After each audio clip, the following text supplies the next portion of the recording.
Kita kembali ke perkembangan Sidang Kemuncak ASEAN. Sidang Kemuncak Utama ASEAN Republik Korea ROK ke-26 dan ASEAN Campur 3 APT ke-28 yang berlangsung serentak di Pusat Konvensyen Kuala Lumpur KLCC menjadi tumpuan. Untuk itu, langsung bersama-sama Suhail Mohamad Noor. Suhail.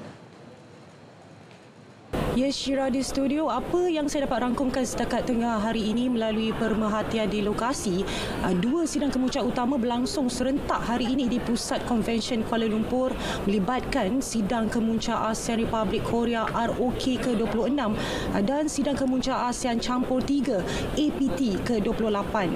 Dalam ucapan pembukaan sidang kemuncak ASEAN Republik Korea, Perdana Menteri Datuk Seri Anwar Ibrahim menegaskan bahawa ekosistem yang memupuk peluang baharu, pertumbuhan inklusif dan pasaran terbuka boleh dibentuk dengan memanfaatkan potensi besar ASEAN bersama kekuatan teknologi serta ekonomi Korea Selatan. Perdana Menteri turut menekankan bahawa hubungan kedua-dua pihak yang terjalin lebih 3 dekad lamanya berasaskan kepercayaan, saling menghormati dan manfaat bersama. Beliau menyatakan nilai perdagangan antara ASEAN dan Korea Selatan melebihi $200 bilion Amerika pada tahun 2024, bukti kekuatan serta ketahanan hubungan ekonomi kedua-dua pihak.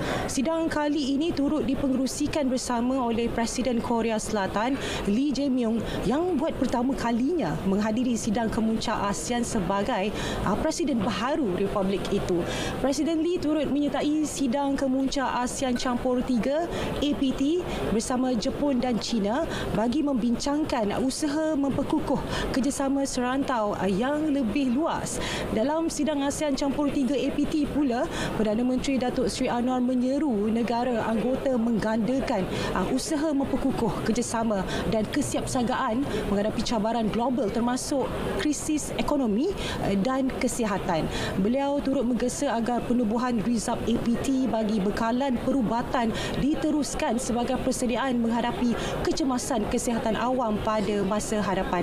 Sidang kemuncak yang turut dihadiri Premier China, Presiden Korea Selatan dan Menteri Luar Jepun ini menegaskan komitmen untuk menjadikan Asia Timur sebagai rantau yang aman, stabil dan inklusif dengan fokus terhadap perdagangan, inovasi dan keselamatan makanan. Sidang kemuncak untuk sesi pagi dan tengah hari ini sekali lagi memperlihatkan peranan Malaysia sebagai tuan rumah yang mengukuhkan jalinan kerjasama strategik antara ASEAN dan 3 kuasa ekonomi utama Asia Timur. Sekian laporan saya dari Pusat Media Antarabangsa Pusat Konvensyen KLCC ini, kembali semula kepada Syira di Angkasa Puri untuk buletin selanjutnya. Silakan Syira. Terima kasih.